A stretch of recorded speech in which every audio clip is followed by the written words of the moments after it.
औज़ुबिल्लाहिमिनश्शैतानिर्रजीम बिस्मिल्लाहिर्रहमानिर्रहीम। अस्सलाम वालेकुम स्टूडेंट्स, उम्मीद है आप सब खैरियत से होंगे। स्टूडेंट, जैसा कि आपको मालूम है कि हमने अपने ADA यानी BA की जो इंग्लिश है उसके लेक्चर स्टार्ट किए हुए हैं। आज का लेक्चर हमारा जो आपकी एंथोलॉजी ऑफ लिविंग्स है उसमें से है, और जो इम्पोर्टेंट समरीज़ हैं आपकी वो इंशाल्लाह हम आपको एंथोलॉजी की करवाएंगे पहले, उसके बाद फिर सिलेक्शन की होगी। तो आज एंथोलॉजी की जो सबसे इम्पोर्टेंट समरी है वो है द ऑक्स, वो इंशाल्लाह जब आप स्टार्ट करेंगे। और स्टूडेंट, आपको सिर्फ समरी याद करनी है। जब आप समरी क्लियरली याद कर लोगे तो साथ ही आपके शॉर्ट क्वेश्चन भी अटैम्प्ट हो जाएंगे। सिर्फ इसके अंदर एक अहम शॉर्ट क्वेश्चन है जो एंड में मैंने लिया हुआ है, वो भी आपने बड़ी आसानी से याद कर लेना है और अच्छे तरीके से याद करना। बाकी जो शॉर्ट क्वेश्चन है वो इसी के अंदर ही है, मतलब आप समरी याद कर लोगे तो साथ ही शॉर्ट क्वेश्चन होंगे। शॉर्ट क्वेश्चन मैंने साथ लिखे हुए हैं। तो स्टूडेंट, हम स्टार्ट करते हैं। आपकी समरी द ऑक्स जो है ये पहला इसका पैराग्राफ है, फिर इसके एंड में जो क्वेश्चन होंगे वो इंशाल्लाह आप देखें। आप पैराग्राफ नंबर 1 आप देखें।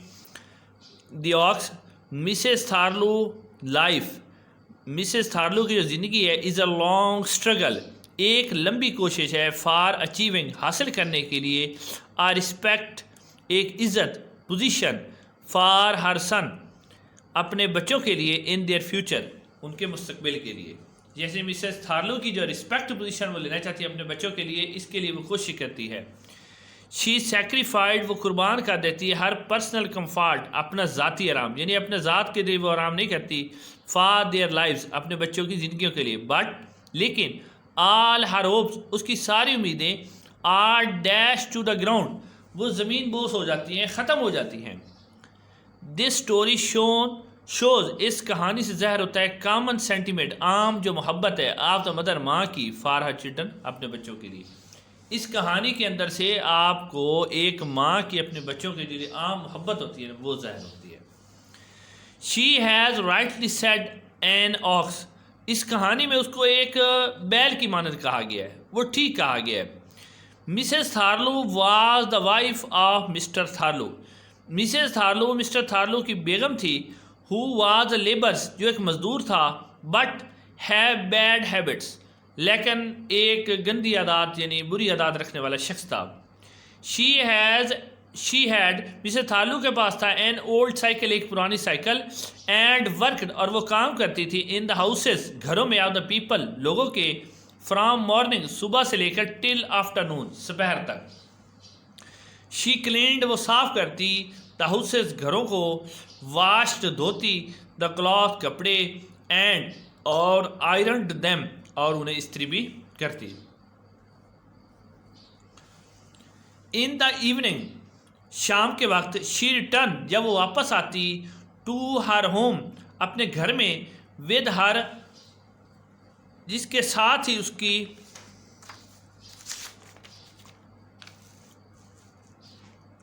साइकिल, जो साइकिल होती लोडेड, वो लदी होती थी। विद ऑयल कैन, तेल के डब्बे। वेजिटेबल, सब्जियां। एंड ओल्ड न्यूज़पेपर, और वो पुराने अखबारात। विच शी कलेक्ट, जो कि वो इकट्ठे करती। फ्राम दी हाउसेस, घरों में से।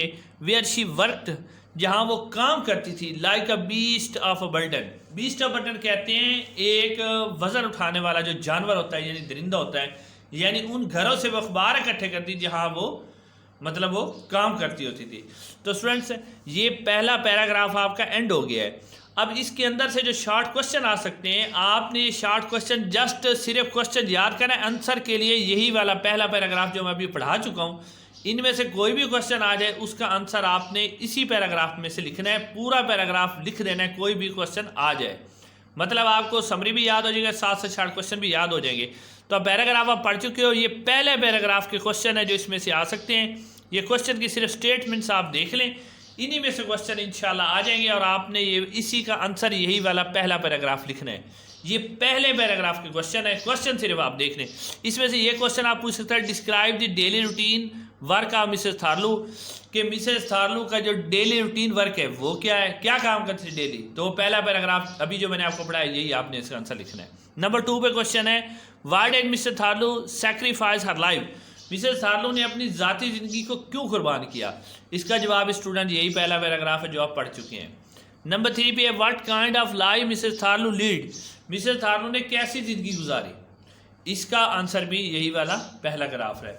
और लास्ट है जी, why Mrs Thurlow called the ox, क्यों मिसेस थार्लो को एक बैल से तशबीह दी गई है या उसे बैल कहा गया है? तो स्टूडेंट इसका जवाब भी यही वाला पहला पैराग्राफ है। तो स्टूडेंट अब चलते हैं दूसरे पैराग्राफ की तरफ इंशाल्लाह, फिर उसके अंदर से जो क्वेश्चन होंगे वो इंशाल्लाह आप देखोगे। ये स्टूडेंट ये आपका है जी paragraph number 2।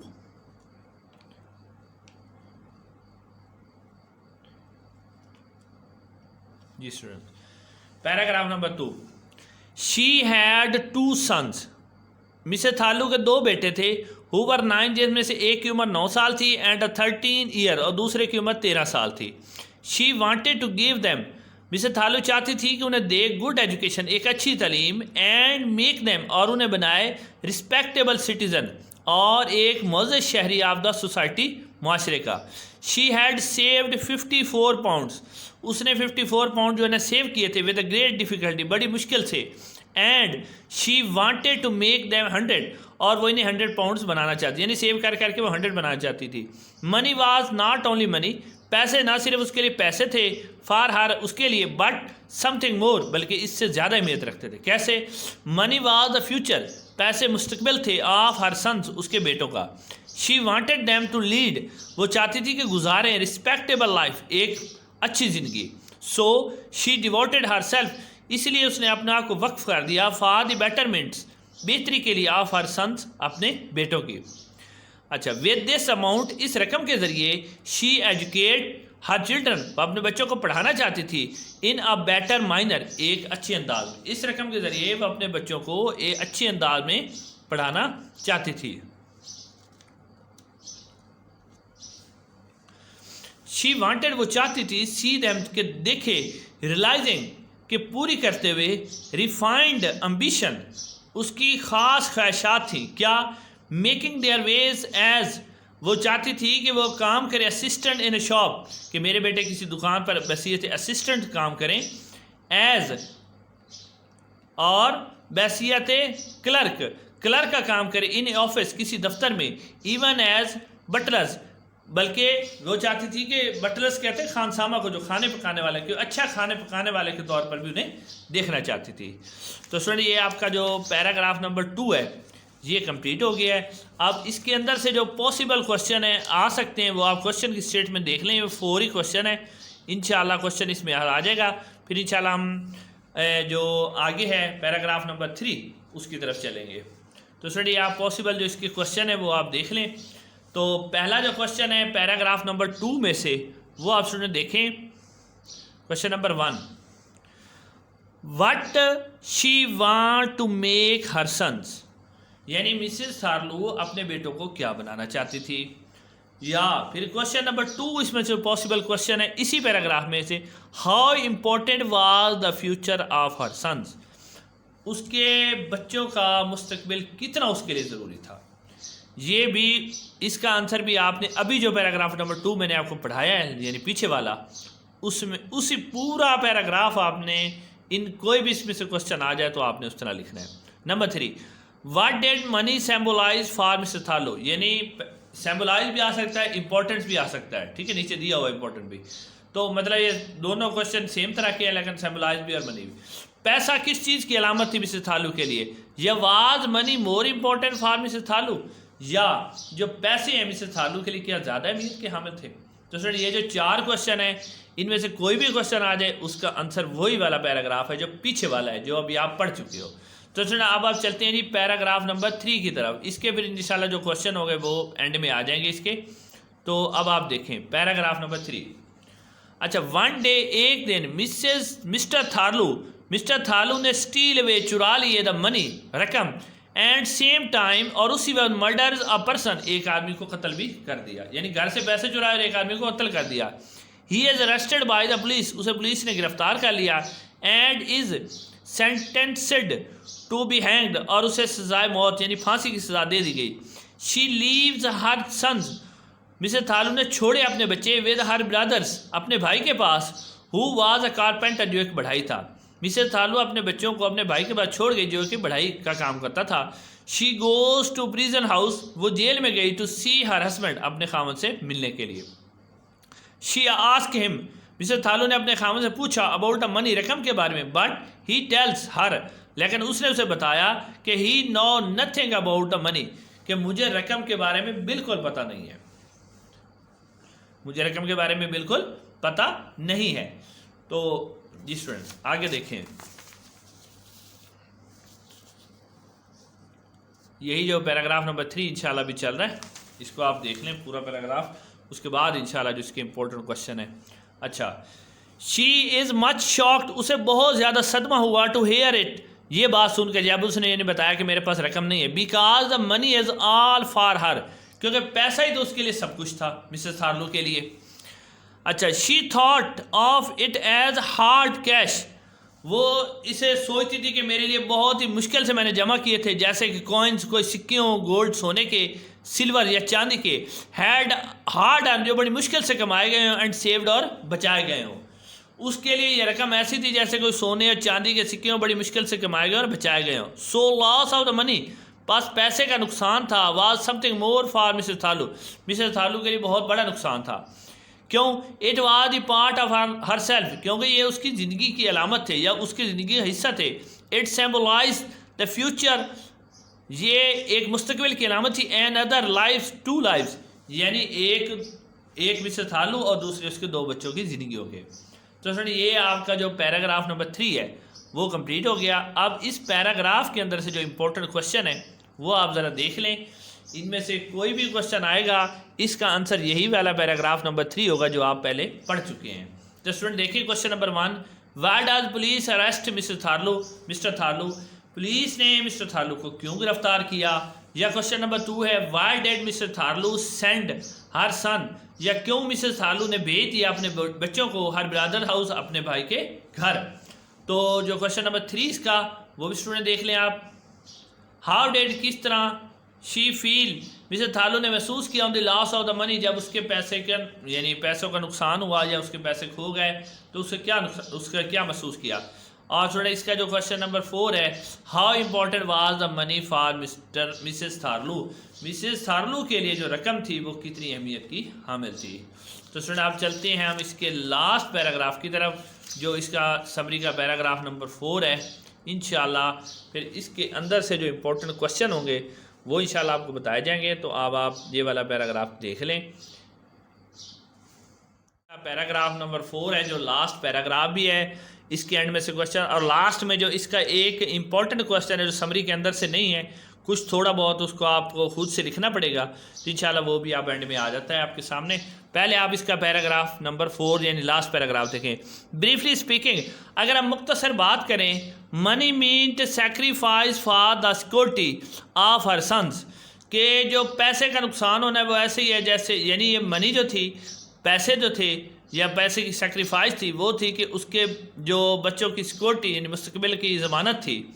She comes back to her house, लेकिन वो घर वापस आ गई। इन ए ग्रेट फ्रस्ट्रेशन, बहुत ज़्यादा मायूसी में। शी फील, उसको महसूस किया कि her whole life has been renewed, कि उसकी पूरी ज़िंदगी तबाह हो गई। उसने ऐसे महसूस किया जैसे उसकी पूरी ज़िंदगी तबाह हो गई। She knows that her brothers, वो जानती थी कि उसका भाई जो कि कारपेंटर है यानी बढ़ाई है, विल डिस्ट्रॉय, वो तबाह कर देगा, लाइफ ऑफ हर सन, अपने बच्चों की ज़िंदगी। एंड विल मेक देम, और उन्हें बना देगा, लेबर्स, मजदूर, लाइक हिम, अपनी तरह। वो जानती थी कि उसका भाई जो एक बढ़ाई है उसके बच्चों की ज़िंदगी तबाह करेगा और अपने जैसा मजदूर बना लेगा। आफ्टर सम डेज, कुछ दिनों के बाद, she goes to her brother house, वो अपने भाई के घर गई। To bring her children back, अपने बच्चों को वापस लाने के लिए। टू हर हाउस, अपने घर में। But to her great disappointment, उसे बहुत ज़्यादा मायूसी हुई। तब they refuse to come to her house, उसके बच्चों ने उसके साथ आने से इनकार कर दिया। बिकॉज हर ब्रदर हैज़ परस्यूडेड, उसके भाई ने उसे राज़ी कर लिया था बच्चों को, टू स्टे विद हिम, कि उसके साथ रहें। बच्चों ने आने से इनकार कर दिया क्योंकि मिसेस थार्लू के भाई ने उसे राज़ी कर लिया था बच्चों को। When she return her minds, जब वापस आई तो उसका जहन फुल भरा हुआ था डिसअपेयर, मायूसी के साथ। जब वो वापस आई तो उसका जहन मायूसी से क्या हुआ था, डिस्पेयर, मायूसी से। She feels that all her hard labours, उसने महसूस किया कि मेरी सारी मेहनत, हर ड्रीम, सारे ख्वाब, हर प्लान और उसके सारे मंसूबे हैड बीन कम्प्लीटली शटर्स, वो मुकम्मल तौर पर ख़त्म हो गए हैं। She says money is money, वो आखिर में यही कहती थी कि रकम रकम होती है, डेथ डेथ मौत मौत है, लिविंग लिविंग और ज़िंदगी ज़िंदगी है, और लिविंग द फ्यूचर और ज़िंदगी मुस्तकबिल होती है। तो स्टूडेंट ये जो समरी के आखिरी अल्फाज हैं ये भी बहुत ही इंपॉर्टेंट हैं। तो इसके साथ अब आपकी समरी तो तकरीबन एंड है। अब जो इसका लास्ट वाला पैराग्राफ है उसके 4 इंपॉर्टेंट क्वेश्चन और फिर लास्ट में जो इंपॉर्टेंट क्वेश्चन एक है वो भी इंशाल्लाह आपको मैं इसी के अंदर करवा देता हूँ। तो स्टूडेंट देखें पहले पैराग्राफ नंबर 4 में से जो क्वेश्चन पॉसिबल हैं। Why does she go bring her sons back, वो अपने बच्चों को वापस लाने के लिए क्यों गई, या हाउ डज शी फील, उसे क्या महसूस हुआ व्हेन हर सन्स, जब उसके बच्चों ने refuse to go with her, उसके साथ आने से इनकार कर दिया। क्वेश्चन नंबर 2, क्वेश्चन नंबर 3, यानी इन सारे क्वेश्चन का पैराग्राफ नंबर 4 जो मैं आपको पढ़ा चुका हूँ वही आंसर लिखना है। पैराग्राफ आप question number 3, why does she feel, उसने क्या महसूस किया that a life is more important than money, जब उसे पता चला कि पैसों की निस्बत ज़िंदगी ज़्यादा है, तो उसे क्या महसूस हुआ। Describe the last scenes of the story, या कहानी का आखिरी मंजर बयान करें। स्टूडेंट ये था आपकी जो समरी है वो कंप्लीट हो चुकी है। अब इसी समरी के अंदर से एक इंपॉर्टेंट क्वेश्चन है जो बार बार एग्जाम में आता रहा है, तो वो लास्ट में मैंने लिखा हुआ है, मैं इंशाल्लाह आपको वो करवा देता हूँ। ये स्टूडेंट आप देख लें ये वाला क्वेश्चन। अच्छा स्टूडेंट ये वाला जो क्वेश्चन है कि ये है जी, what impression of Mrs Thurlow that husband of the central character, यानी जो मिसेस, या ऐसे भी आप कह सकते हो कि मिस्टर थारलू जो है, जो एक इम्पॉर्टेंट कैरेक्टर है इस कहानी का, उसके बारे में आप क्या कहते हैं, उसके क्या इंप्रेशन है। या इस तरह भी एक क्वेश्चन आ सकता है कि मिस्टर थारलू का तारुफ करवाएं, इंट्रोडक्शन, या मिसेस थारलू का जो किरदार है वो बताएं। ठीक है, तो ये आप थोड़ा बहुत उसके बारे में लिख देना। ठीक है, तो स्टूडेंट देखें, Mr Thurlow was ex soldier, Mr Thurlow एक यानी साबका फौजी था, wanted in the battle of the Marnes world war 1, जो कि पहली जंग अजीम में ज़ख्मी हो गया था। His injury has damage his brain, उसके ज़ख्मी होने की वजह से उसके दिमाग पर काफ़ी सारा उसके दिमाग को काफ़ी मुतासर किया था। He work as the hedge cutter, वो हेज कटर के तौर पर काम करता रहा, but could not do much work, लेकिन वो इतना काम ना कर सका। वाट एवर ही अर्न, जो कुछ वो कमाता, स्पेंड इन अ पब्स विरीज, यानी गलत कामों में खर्च कर लेता। जबकि Mrs Thurlow is hard working, जबकि मिसेस थारलू एक मेहनती वुमेन खातून थी। Mr Thurlow is sporting character of this story, Mr Thurlow इस कहानी का एक स्पोर्टिंग किरदार है। ही हैज़ शोन केयरलेस, उसे लापरवाह एंड आइडल और सुस्त आदमी दिखाया गया है। He has no interest in his family life, उसे अपनी ख़ानदानी ज़िंदगी में कोई दिलचस्पी नहीं होती। He lives in his own words, Mr Thurlow अपनी दुनिया के अंदर ही रहता है। तो स्टूडेंट इसके साथ ही जो आज का लेक्चर आपका वो कंप्लीट हो चुका है। इसके अलावा आपको किसी किस्म का मसला हो, अब जो इंपॉर्टेंट समरीज़ है इंशाल्लाह वो मैं आपको सारी करवा दूंगा। इसके अलावा कोई मसला हो तो आप कमेंट्स में हमें बता सकते हो। तो स्टूडेंट आपसे यही दरख्वास्त है कि वीडियो को भी लाइक कर दिया करें और चैनल को भी ज़रूर सब्सक्राइब करें। अस्सलाम वालेकुम।